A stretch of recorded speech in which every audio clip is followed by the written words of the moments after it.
મારી પાલોદરની જોગણી માને યાદ કરીને ગાવું હોય અને મારો મારુતિ મ્યુઝિક ગવડાવતો હોય, મારા જીગરભાઈ રતાણી, મારા જિગ્નેશભાઈ ઠાકોર ગવડાતા હોય અને મને અજય ચંડીસરને ગામન થાય પણ કેવું કહે, બાપો મારી જોગણી બાપો. પછી કે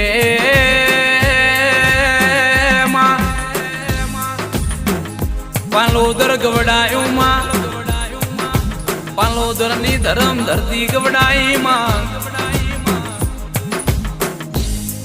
આ ગરવી ગુજરાત માં. અરે રે પાલોદર થી જોજો બેઠી તો આગવી ઓળખ, આગવું નોમું રાખનારી, ઓ મારી જબરી ન જોરાવે રાઓ.